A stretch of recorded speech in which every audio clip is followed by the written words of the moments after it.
Hola, ¿qué tal, amigas, amigos televidentes en Extra Plus? Un gusto saludarles, darles la bienvenida a esta edición de Adelante Nicaragua, edición en la que vamos a conversar con Carlos Pérez Celedón, de Propuesta Ciudadana, a propósito de, bueno, para arrancar este año, el año 2021, el año electoral en Nicaragua. Gracias, Carlos. No, gracias a vos por tenernos siempre en cuenta. 2020... ¿como cuándo habremos hablado? ¿Como en octubre? ¿Será que estuvimos conversando? Sí, creo que en octubre, noviembre, por ahí. Teníamos ya un ratito de no platicar. Bueno, pero ha corrido bastante agua bajo el río, bajo el puente, perdón, de la última platicada. Pareciera que en el lado de la oposición se empiezan a definir, aunque ya pero se empiezan a definir posiciones y no exactamente posiciones de unidad, que es lo que muchos dentro de las organizaciones de la oposición han estado demandando, ¿verdad? Sino más bien parece que se disgrega más el asunto. Ustedes están en la unidad azul y blanco, sí. Pertenecen a la coalición, a la cual no pertenece la alianza, que resulta que hace una alianza con C por L, que nunca terminó de estar en la coalición tampoco, para lanzar candidaturas ya a estas alturas, que me parece correcto, pues empezar a hablar ya de candidaturas, pues, es decir, estamos ya a 10 meses prácticamente en las elecciones. Sí, pues fíjate que como lo planteas, realmente lo que nosotros hemos analizado, nosotros precisamente el fin de semana pasado discutíamos la permanencia en la unidad nacional para este año electoral como Propuesta Ciudadana, tuvimos nuestra asamblea anual y definitivamente decidimos pues que al ser una oportunidad real que se presenta y al ser nosotros un movimiento político, pues tenemos que aprovechar cualquier espacio y cualquier oportunidad para tratar de encontrar soluciones a la crisis nicaragüense, ¿verdad? Desde esa perspectiva, pues, nosotros dimos un compás de 3 meses, fíjate, para seguir estudiando el desarrollo de los acontecimientos. 3 meses a marzo. A marzo. Uh-huh. Nosotros vamos a estar trimestralmente evaluando la situación, el contexto del país, para determinar pues si se sigue, porque la verdad es que no se puede tomar posiciones como pétreas, ¿no? Como muy firmes en esto, porque hay vaivenes políticos. Ya ves la comparecencia de ayer, la conferencia de prensa de ayer, lo que estás comentando, ¿no? Sí. Eso pues te plantea ciertos escenarios que no estaban en la palestra el sábado que nos reunimos nosotros, por ejemplo, ¿verdad? Uh-huh. Entonces sí, pero fíjate que el hecho ese concreto de la unificación de la CEPORL con la Alianza Cívica por la Justicia y la Democracia, como bien decís, era algo que estaba ya visto, pues que estaba sucediendo desde que la alianza estaba en la coalición. Sí. Pero no sé, no recuerdo, aunque yo he visto bastante los programas tuyos, no recuerdo exactamente si ya habían conversado sobre el tema del doble conflicto con Adolfo, que es el promotor de esa... Pero en todo caso lo tocamos con Adolfo ya hace un rato, pues. Hace bastante. Ya por lo menos un año que tocamos eso con Adolfo, sí. Sí, como del 2018. No, incluso 2019, me parece que estuvimos hablando un poco de... Bueno, pues fíjate que esto es como una ratificación. A mí lo que me gusta desde una visión, digamos, teórica, como analista, como profesional de esto, ¿verdad?, de la política y de los estudios sociales, lo que me gusta es ver cómo esta idea que Adolfo nos trajo a Propuesta Ciudadana y que nosotros adoptamos, va tomando forma y se va como consolidando, porque entonces quiere decir que nuestras categorías de análisis andan bastante bien. Si vos podés explicar la realidad con tu categoría de análisis teórica, entonces estás bien. Y entonces, ¿qué es lo que estamos viendo ahorita? Simplemente, Adolfo plantea que lo que ocurrió o lo que comenzó a tomar fuerza en el 2018, a partir de abril, era un doble conflicto. Un conflicto entre un modelo cultural político, que le llamamos la vieja cultura política, y un modelo emergente de nueva cultura política. Entonces, en la medida que se acerca un punto digamos que podría ser de inflexión, un punto ahí de conflicto, que son las elecciones, pues estos bloques se van a consolidar. ¿Qué es lo que estamos viendo? Estamos viendo el acomodamiento de la vieja cultura política. O sea, la vieja cultura política implica una serie de parámetros, de formas de conducta, de valores, más bien antivalores, decimos nosotros, ¿verdad? Entonces aquí lo que vos estás viendo es precisamente eso, pues que todos los factores que se mueven alrededor de una vieja cultura política, que es la política tradicional, la política del caudillo, la política del mesías, la política del prebendarismo, del neorepartimiento, le llama Adolfo, ¿verdad?, la visión del Estado como un botín de guerra, ¿verdad? Esa política se tiene que agrupar porque está de cara a un conflicto que para ella es tradicional. Tiene que defender su status quo al final de cuentas. Exactamente. Entonces, para el sistema de la vieja cultura política se está acomodando. Las fuerzas del gobierno, que lo representan por naturaleza propia, ¿verdad?, siempre el que está en el poder ejerce una posición conservadora, aunque en su esencia pudiera creerse, digamos, liberal o progresista, pero el hecho simple de querer sostener una posición es preservación de status quo. Y este grupo igual, o sea, está buscando cómo hacer la política en la forma tradicional. Por otro lado, viste algo que también, eso sí lo hablaste hace poco con Adolfo, que son otras 3 líneas interesantes que se pueden involucrar en este fenómeno. Hablábamos de la institucionalidad, de la legitimidad y de la inclusividad. Con el caso de las elecciones en Bolivia lo trajimos a colación, ¿te acuerdas? Sí. Estás viendo eso. El discurso de la señora representante de C por el Ayer es un discurso totalmente excluyente. O sea, y eso es parte de toda esa forma de ver el mundo, que también algunos autores, se ha mencionado en tu programa, lo llaman el paradigma de la contradicción.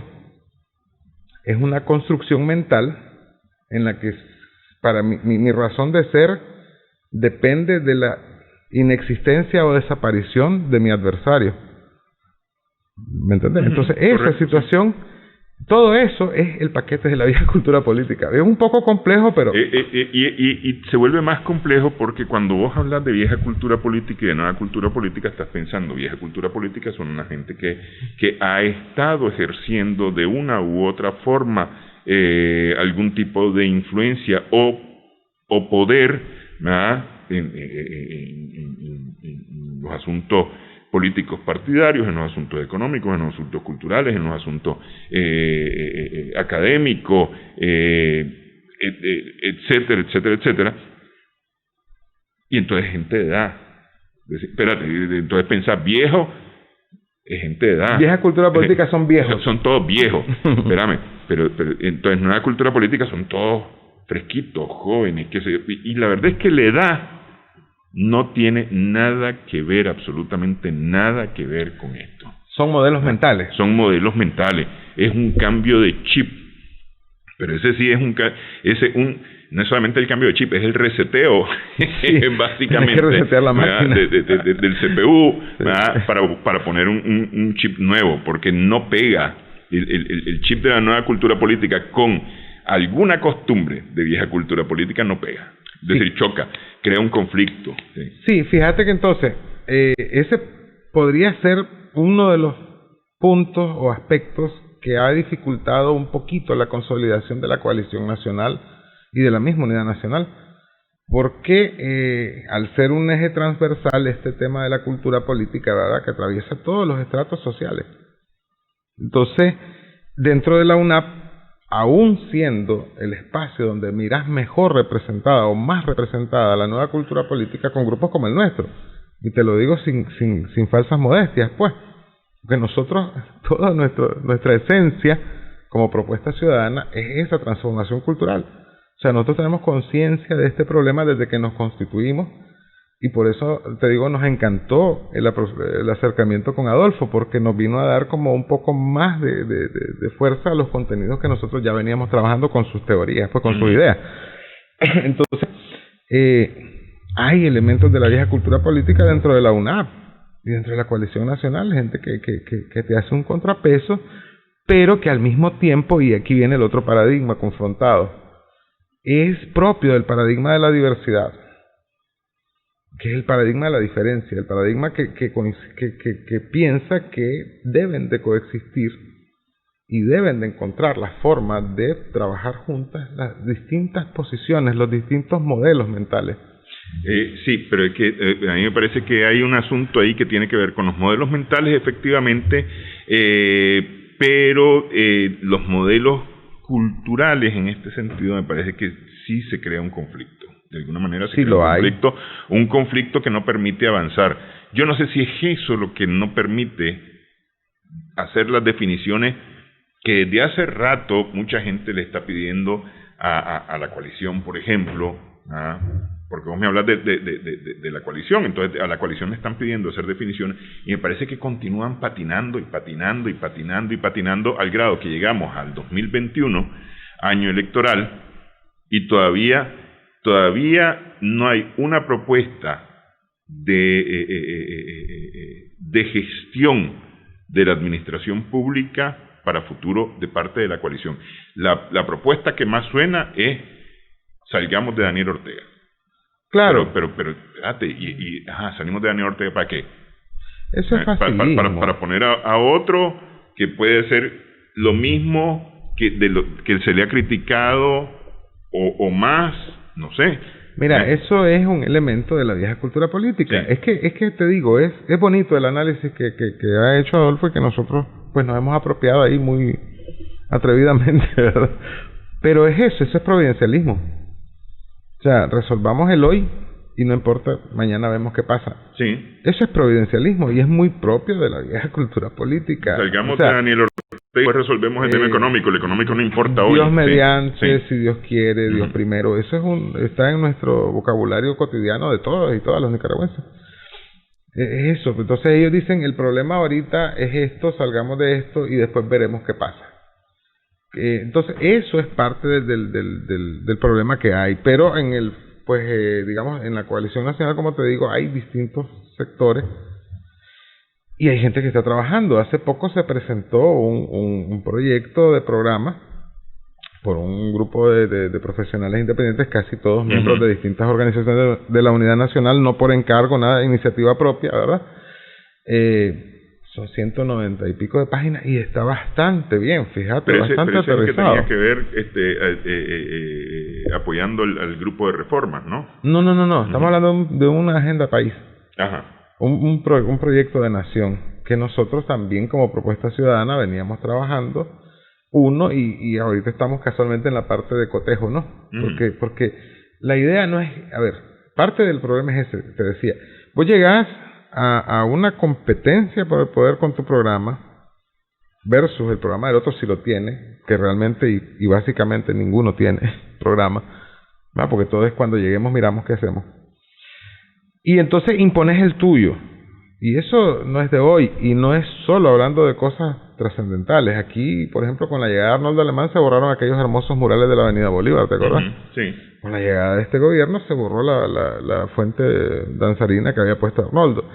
Es una tradición de destruir, ¿verdad? Para lo que hizo el otro, como para apropiarte de todo, de la memoria histórica, Entonces, esa visión confrontativa nosotros es parte de la vieja cultura política. O sea, nosotros pensamos, y casualmente comenzamos hace poco un análisis retrospectivo, estamos diseñando una matriz donde nosotros vemos como partido, como agrupación, como movimiento, ¿verdad? ¿Qué cosas han venido haciendo bien en los últimos 40 años los distintos gobiernos para retomarlas, para mejorarlas? ¿Y qué cosas se han hecho mal para pues, definitivamente apartarse de ellas? Nadie hace ese proceso. O sea, toda la vida, y eso es parte de ese paradigma, tanto de la contradicción que decíamos, ¿verdad? Como del modelo mental excluyente, o como de la competitividad mal interpretada, que no debería de ser un motor de desarrollo social. Eso está bien entre empresas, pero como sociedad nosotros no deberíamos de competir para imponer un programa o una visión, ¿me entendés? Entonces todo eso es parte de eso, de una cultura política tradicional que tiene una enorme cantidad de vicios que a veces pues uno los pasa por alto, no se da cuenta de su existencia. Sí. Y eso es lo grave. Ok, vamos a hacer una primera pausa en esta edición de Adelante Nicaragua. Estamos conversando con Carlos Pérez Celedón de Propuesta Ciudadana.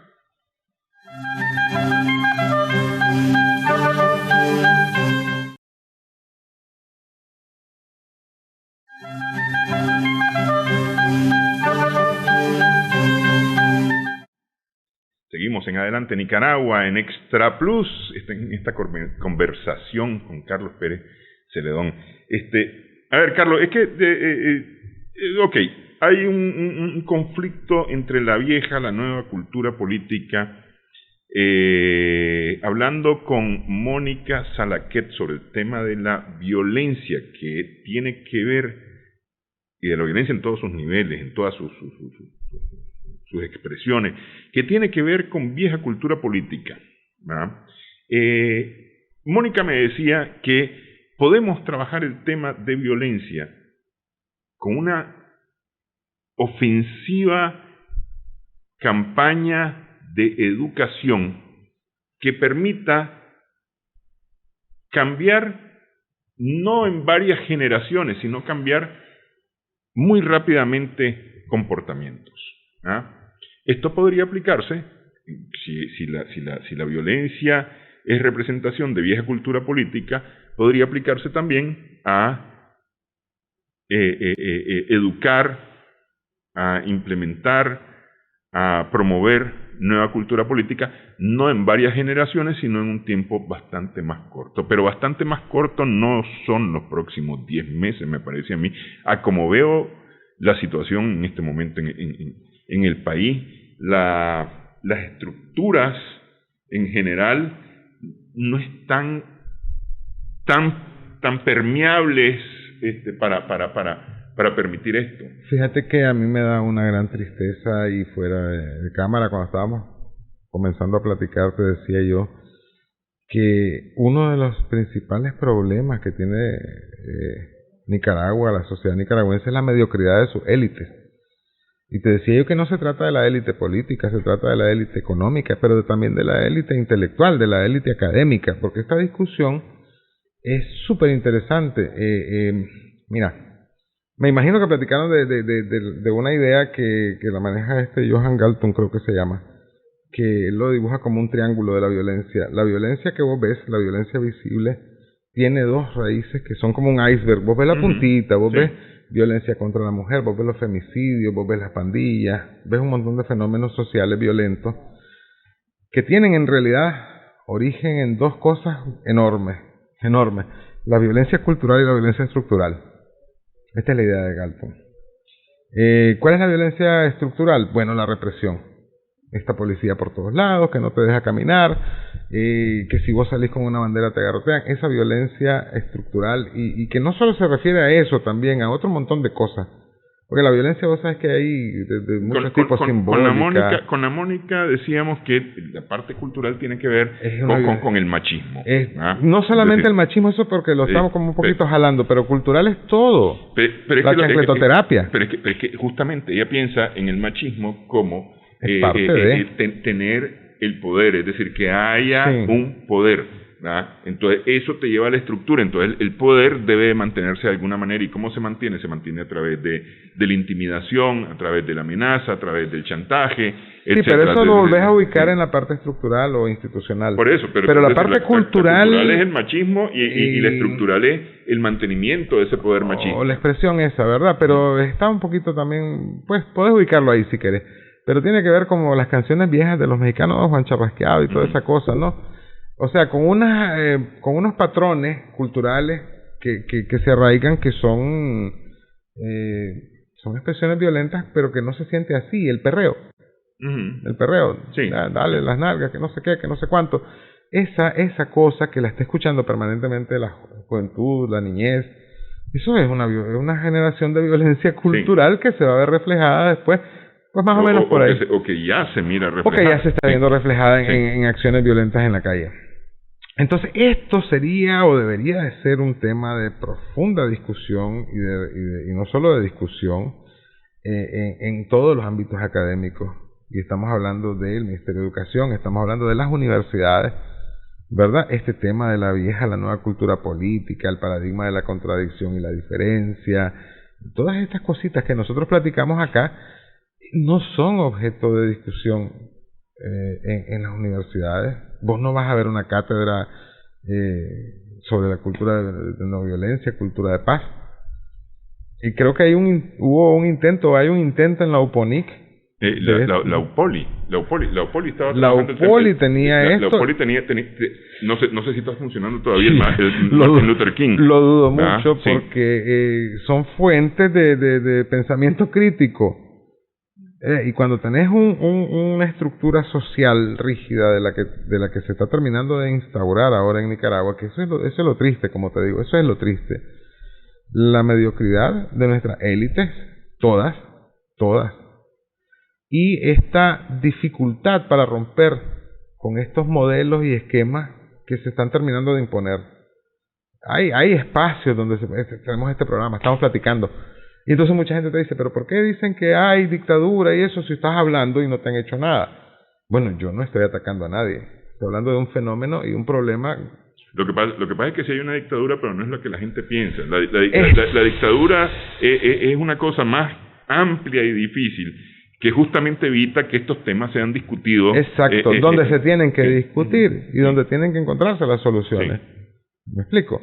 Pero bueno, entonces nosotros por algún lado le tenemos que entrar y nos toca a nosotros pues comenzar a trabajar esto, ¿no?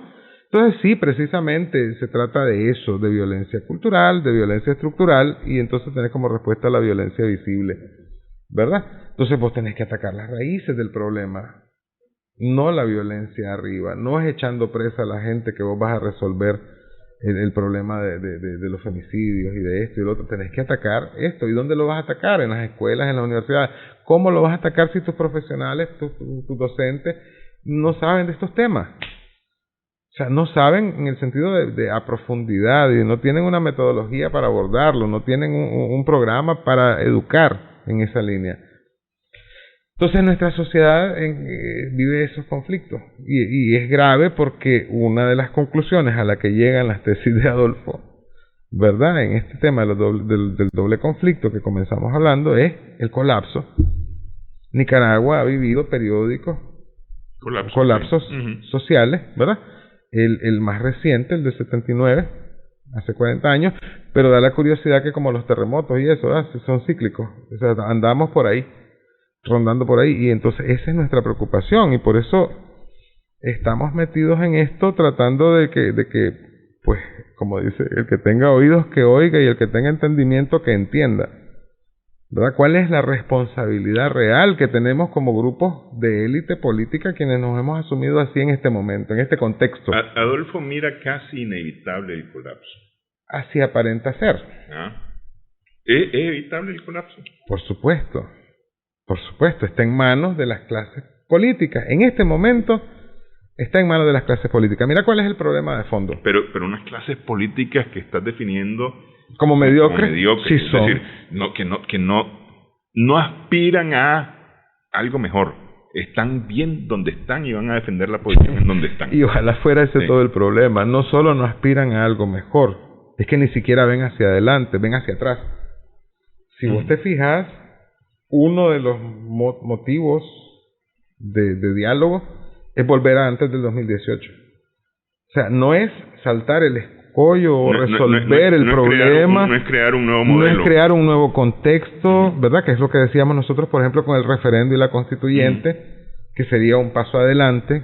No funciona este sistema, modifiquémoslo, ya nos estamos por matar. No, quieren volver al momento de la crisis, al momento de la insurrección de abril, que como hemos dicho varias veces, no tiene, como se ha querido vender la idea, ¿verdad?, una cabecilla visible, un titiritero ahí. Fue una explosión espontánea en muchos sentidos. Alguien después lo aprovechó, y hasta la fecha, pues, lo sigue aprovechando. Sigue sacándole lo provecho. Sigue aprovechando. Sí. Pero de la próxima que reviente, a ver, si vos volvés a las condiciones de antes de abril 2018, ¿qué sigue? Abril 2018. O sea, es una cosa tan sencilla de ver. Si volvés al momento que... Claro, el déjà vu te lleva exactamente al mismo momento. Exactamente. Sí. Y si vos mirás, y eso yo lo dije mucho durante el año 2018, va a sacar estos recortes de que se parecía mucho cuando la insurrección contra Somoza. Y yo les decía, y ustedes siguen queriendo reproducir todo el proceso ¿para qué? Para volver aquí mismo. ¿Me explico? O sea, si vos no imprimís una variante, estás viendo que venís desarrollando el mismo proceso y no imprimís ninguna variante, vas a volver al mismo punto. Sí, así es. Es que no hay manera. Entonces, si vos querés volver, y eso por muy mediocre que sea nuestra clase política, que lo es, tiene que entender que si volvemos a antes de abril 2018, va a haber un abril 2018, será noviembre de 2021, será enero de 2022, no sabemos, pero viene. Y eso es lo que te dice Adolfo, porque no es premonición, no es adivinanza, no es que compramos ahí la ouija y... no, es análisis, es análisis. Vos agarrás, haces el corte sobre la línea de tiempo para volver a poner las cosas como están y la pegás en X momento, es decir, lo que va a suceder después es exactamente lo mismo. Sí, estamos haciendo un análisis retrospectivo para tratar de entender. Pero bueno, todo el mundo mira para atrás, o no todo el mundo, es decir, los liderazgos en este momento están viendo hacia atrás nada más, no están viendo para adelante, ¿no? Hay unos que son tan extremos, Néstor, que te quieren volver a Nicaragua a ser el granero de Centroamérica. ¿No te imaginas volver a esa época? O sea, estamos absolutamente estancados. Lo que pasa también, Carlos, es que se han vendido una cantidad de eslogans que la gente no analiza, es decir, simple y sencillamente se han vendido los eslogans, pues, y entonces eso, el granero de Centroamérica, volver a ser república, la revolución, es decir, no sé, pues, es decir, hay cosas que como que son eslogan vendidos para sacar yo mi beneficio de ese eslogan. Pero en el término de cultura política te mantienen estancados en momentos del pasado. Claro, por eso, porque al final de cuentas yo estoy sacando, es decir, yo que soy el productor del eslogan, estoy sacando provecho de ese eslogan. Que es mantener el status quo que me permite ser a mí el de la ETE por muy mediocre que sea. Sí. ¿Viste? Entonces, eso es lo que estás viendo ahorita en el caso, por ejemplo, de C por L y el COSEP. Son dos grupos hegemónicos, tradicionales, hasta la pared de enfrente, ¿verdad?, que han cogobernado con el gobierno actual del Frente Sandinista durante los últimos 14, 20, 30 años.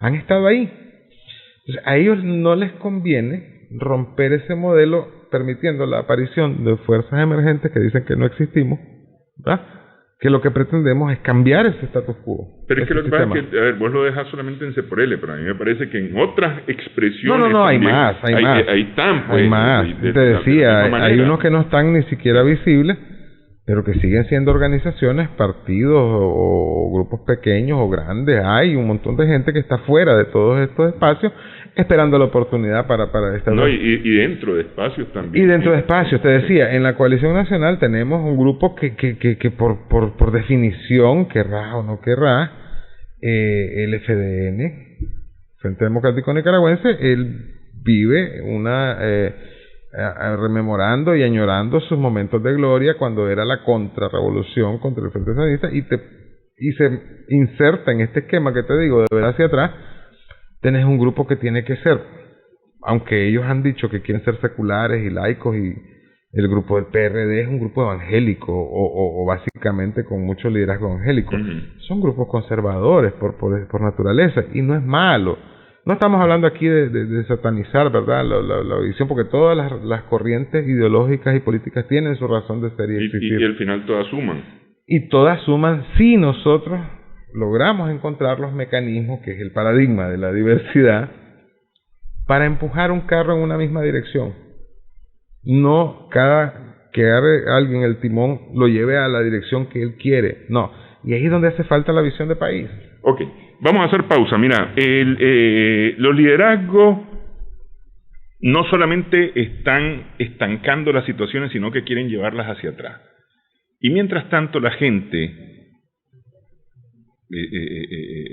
las personas como nosotros, o como yo, porque vos estás en los liderazgos, peleando a avanzar, ¿no? Voy a hacer la salvedad, estás peleando a avanzar, pero nosotros los que no estamos en organizaciones, en demás, queremos que esto camine, porque queremos caminar nosotros también, queremos sacar beneficio de Tienen esto que también, apoyarnos. queremos comer, ¿me entiendes? Queremos llevar el arroz y los frijoles a la casa. ¿Qué va a pasar cuando haya un hartazgo de verdad de estos liderazgos? Te dejo la pregunta para después de una pausa en esta edición de Adelante Nicaragua.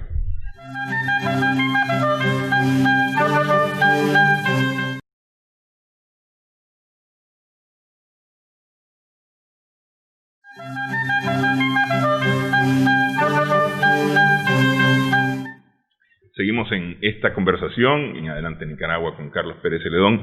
Te preguntaba antes de la pausa si los liderazgos no están actuando como tal, o por lo menos no están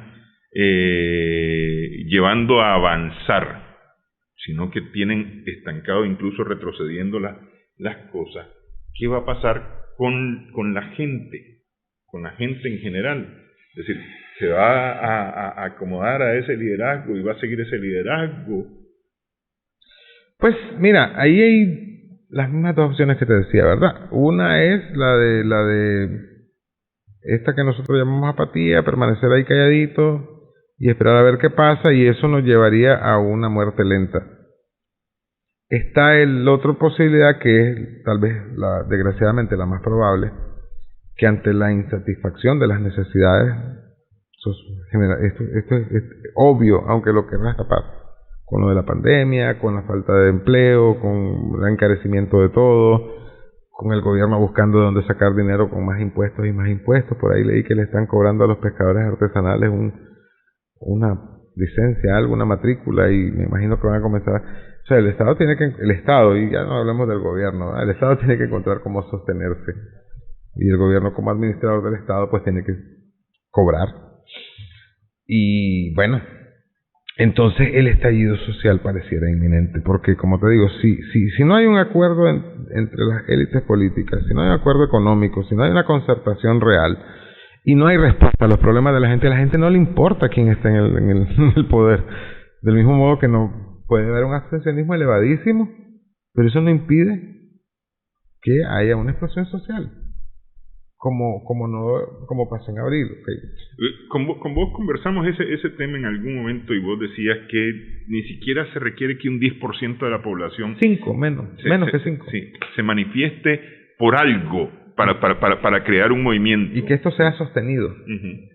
5% de la población nicaragüense, digamos, de la población mayor de 16 años, estamos hablando de 200,000 personas. Eso no es nada, no está pegado en el cielo.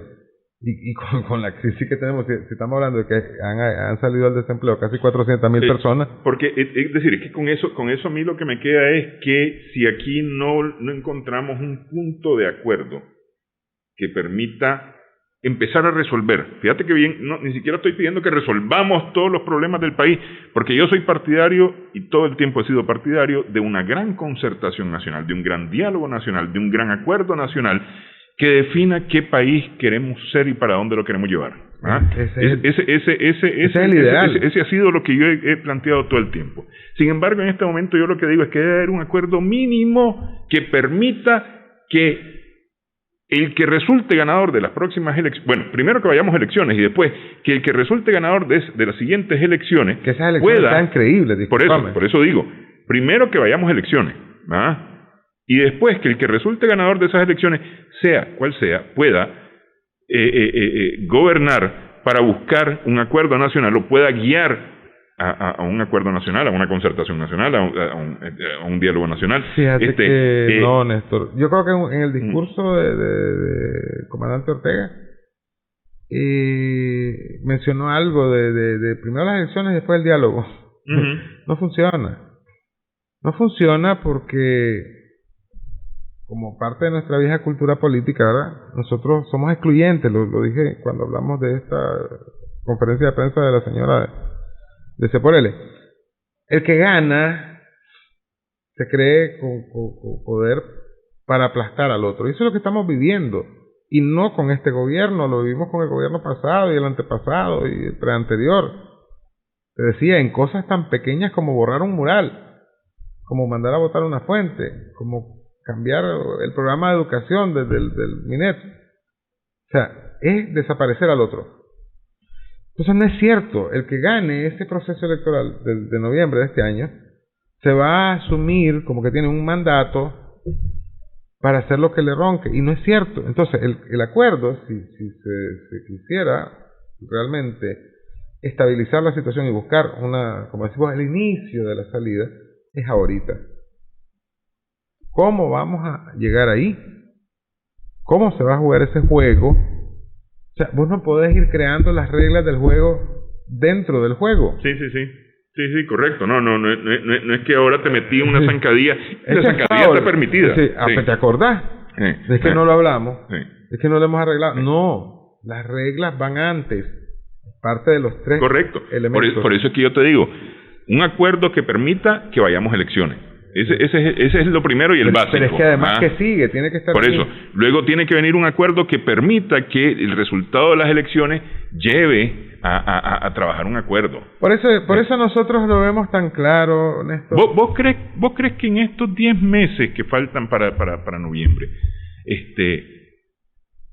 logremos un acuerdo nacional? No, es que nosotros, por eso te decía. Porque yo no veo que ahorita nadie esté pensando en un acuerdo nacional. No, cada quien se asume ganador en la posición de esta que te digo, ¿verdad? A ver, hemos platicado también muchas veces de los modelos de negociación, del método de Harvard. Bueno, no lo hemos platicado aquí, creo. El tema es que esa visión de la cultura política tradicional, o vieja cultura política, es la visión ganar-perder. Sí. Ganar-perder. Si yo gano es porque vos perdiste. No puede suceder un empate de ninguna manera. O sea, y si vos ganás, quiere decir que yo perdí.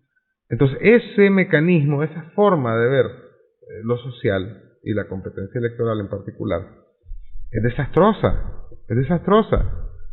En el modelo de Harvard de negociación, que es el ganar-ganar, que mucha gente lo oigo que la menciona, pero como que no lo han entendido de qué se trata, es agregar valor al objeto en discusión o en disputa para compartir el beneficio.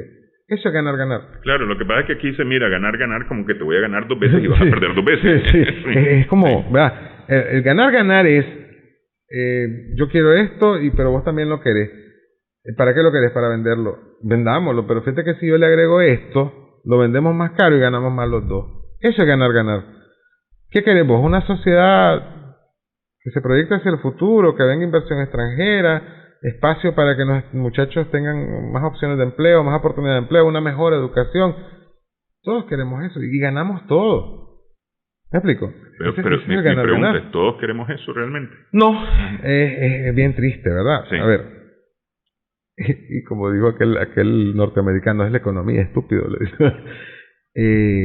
Si tu modelo es extractivista y rentista, vos necesitas mano de obra barata.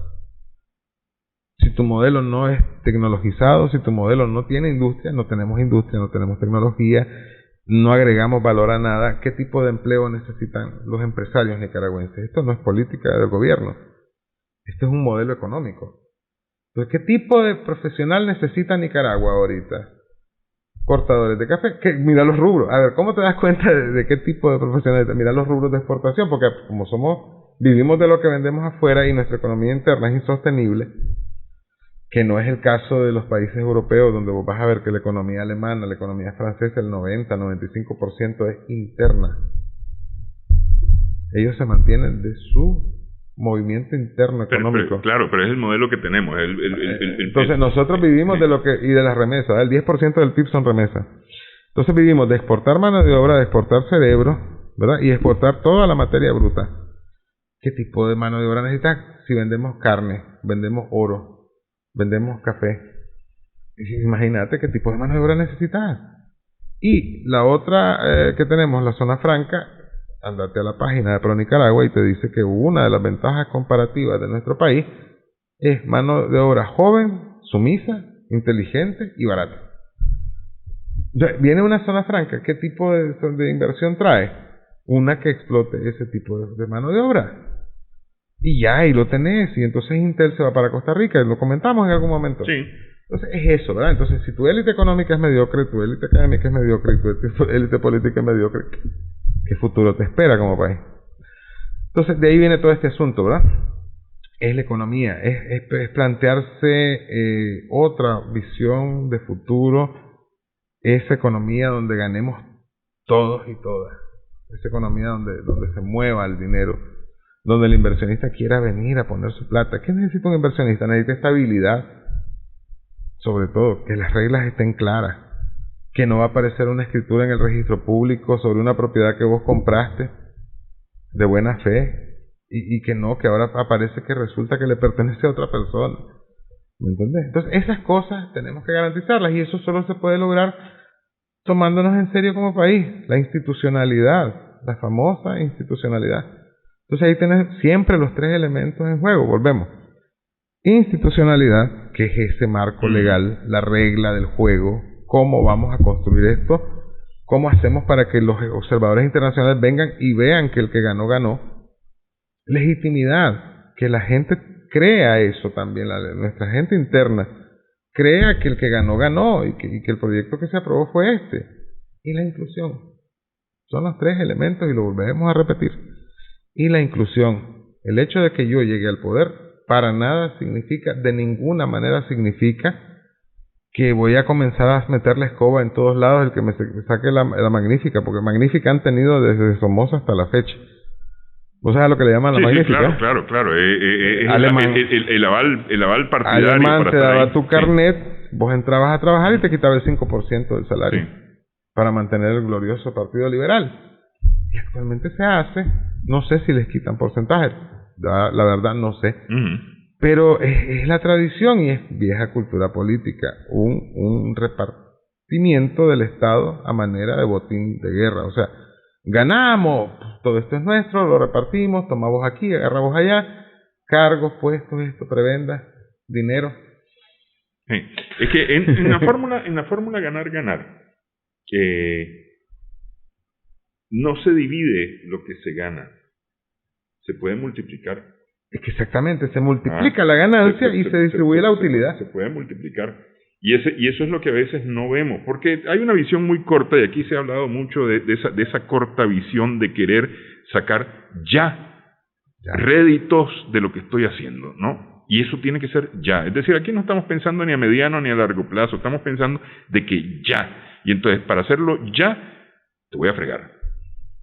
Te voy a poner la zancadilla para que te caigas, para poder avanzar yo lo que no puedo avanzar en la buena. Cuando a lo mejor si te pido ayuda, vos pones el hombro y yo me apoyo en tu hombro y caminamos juntos, pues. A lo mejor. Esa podría ser una cosa. Vos lo decías con el tema del vaso, por ejemplo. Es decir, cómo le sacas ganancia al vaso que se está disputando. Pero no lo entendemos, no terminamos de entenderlo, o no lo queremos entender. Y cuando digo no lo queremos entender, estoy hablando desde los liderazgos hasta el último ciudadano, no lo entendemos, y entonces a veces nos apasionamos con los liderazgos que no nos están llevando para ningún lado. Sí, es que bueno, es lo mismo. Sí. Te presentaba el ejemplo la vez pasada en uno de tus programas, cómo se construye un caudillo. Volvemos, la cultura política, cuando hablamos de cultura política, estamos hablando de algo en lo que estamos inmersos todos y todas como sociedad. Desde que nací, como te digo, la chancletoterapia, en la edad de nosotros era bastante común, ahora es menos, pero en algunas zonas donde pues todavía no ha llegado el tema de los derechos humanos, se sigue dando, ¿verdad? Que te garrotean hasta quemarle las manos a los niños, arrodillarse en piedra, chanchavales. La letra entra con sangre. Con sangre, ¿verdad? Entonces, este avance no se ha dado, pero yo te ponía el ejemplo de cuando Sandino se le presenta a Moncada, ¿verdad? Y le dice, ¿y usted es general, Sandino, de qué? ¿De dónde es general? Porque los generales de la época, ¿te acuerdas que eran grandes potentados, hacendados, y eran sus trabajadores, sus mozos, sus empleados?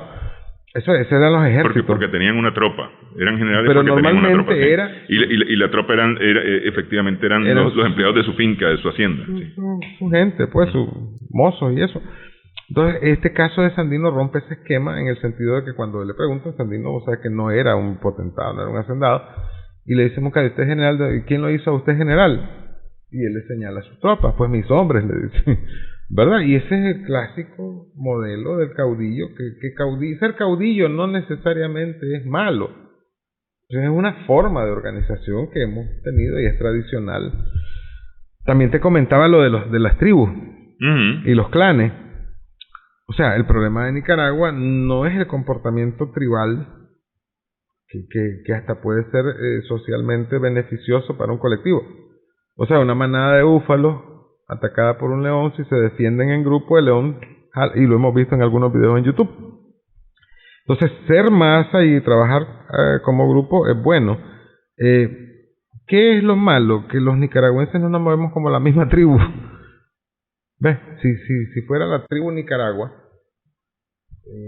creo que funcionaríamos mejor, pero no nos vemos como la tribu Nicaragua, sino que nos vemos como la tribu PLC, la tribu C por L, la tribu FCLN, la tribu PPC.